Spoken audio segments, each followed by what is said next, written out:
It's raining outside as I stand outside of my dad's house in Manila. And I'm trying to deal with this anxiety knot in my chest because it's the first time that I'm seeing him in many years. He left for the Philippines when I was about 4, and after years of no visits, no phone calls, no contact, I'd grown really bitter and angry. But I'm 19 now and visiting the Philippines for winter break, and I feel like I'm ready. I'm ready to move past it and get to know him. And this trip is not only the first time that I will be seeing him in many years, but it is also the first time that I'm going to be meeting my half-siblings. And for a kid who grew up with just a mom at home, I'd always dreamed of having a family, of having siblings to joke around with, to play with, and to have a dad to comfort me and to guide me through life. And I think this is my chance. So on the front door, I take a breath and I knock, and he opens. He's older now and he looks tired, but he has kind eyes.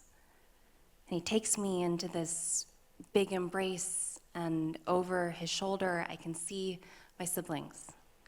There's Lorenzo, who's 15, Sophia, who's 10, and Hannah, who's 6. And I see Sophia peek through with a big smile on her face, and she says, "Ate Tina," which means older sister in Tagalog. "We're so happy you're finally here." And that anxiety knot that I felt at the front doorstep starts to break loose. We spend the next few days together, and my dad takes us on excursions throughout Manila, and one day he takes us to the Enchanted Kingdom, which is like a mini Disneyland in Manila. And on this January day in the tropics, it is sunny outside, and it feels like it's just us there. Between rides, we walk, and I get to know my siblings. I learn that Lorenzo loves creating arguments for the debate club, and that Sophia is as warm and as much of a dreamer as my dad.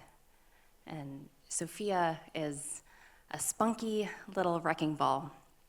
At some point, as we're walking, Sophia pokes fun at Hannah, as an older sister does, and calls her tabachoy, which means chubby little one. And Hannah immediately snaps back and she goes, "Whatever, I look like Ate Tina." And I hear my dad laugh, his big belly laugh, and he is just so overjoyed that his children are laughing and bonding. And I just feel for the first time that this is my family.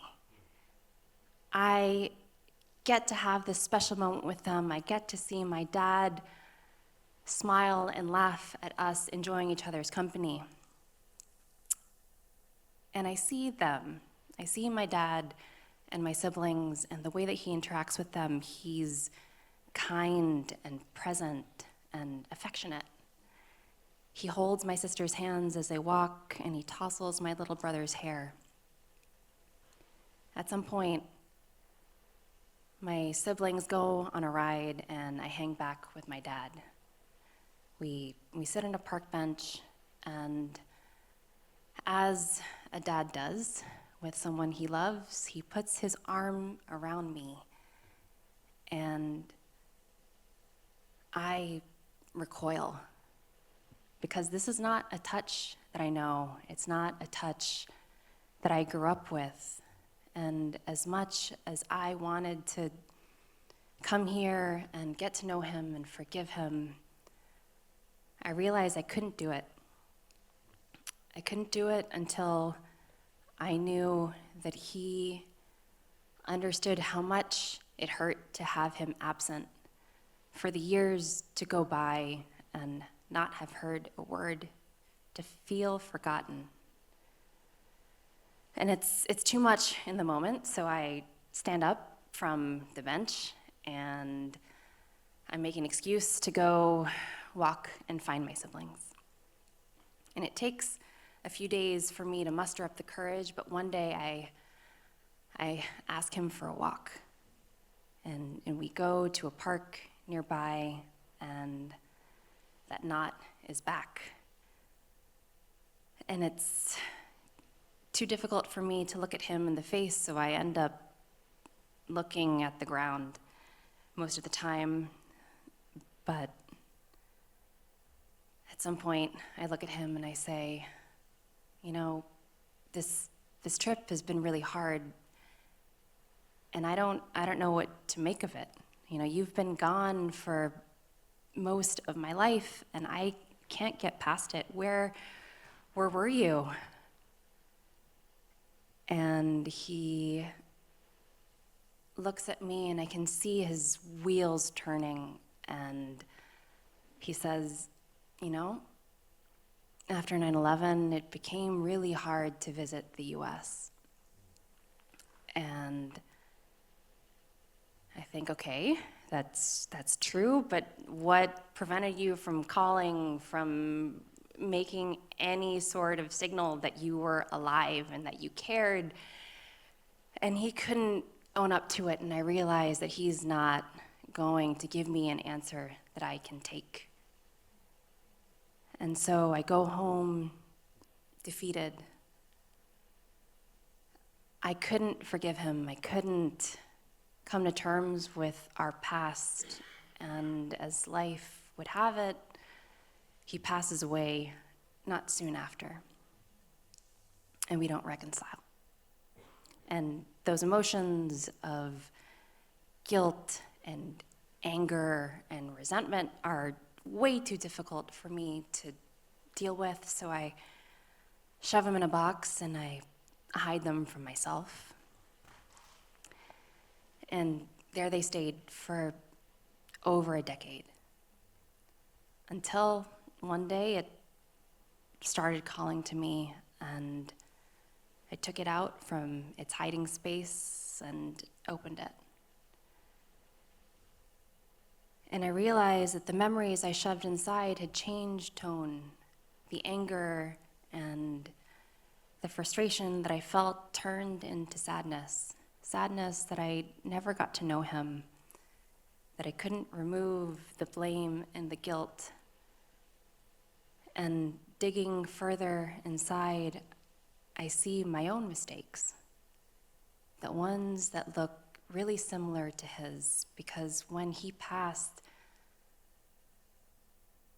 I didn't know how to have a relationship with my siblings because they were so tied to him. They loved him so much and they adored him that I didn't want to break that. And it was safer for me to step away. And I realized that I didn't want to do that. I didn't want to do that again, and I didn't want to lose out on the family that I'd always dreamed about. So one day, I set up a call with them, and just this year, I call, and my sister Sophia answers. She's 24 now, and she has Lorenzo and Hannah with her. And they are just as warm and as loving as I remember. And we end up speaking for something like 2 hours because we're just desperately trying to catch up and get to know one another. And this time, Sophia takes out her own box that she opens and takes out a photo that she shows to me. And she says, "Look, it's you. It's a photo of me when I'm about 10. And she flips it over. And there's writing in the back. And she says, I can't read what's on here. And it's because I find out that this photo and this box has been taken out of its hiding space and showed to my siblings and shown to other folks. And this is how my little sister knows that she looks like me. Because their entire life, my dad had been sharing stories about me to the point where when I showed up in the Philippines at 19 and they were 15, 10, and 6, they felt like they know me. And I realized that I wasn't forgotten. Life was too difficult for my dad to deal with, but I was loved. And as I look at my siblings on the screen, I know that we have a second chance. That my dad laid the foundation for us to be a family, the one that I had always dreamt of. And while he's gone, we get the chance to know each other, and I finally get to know him through the stories they tell me.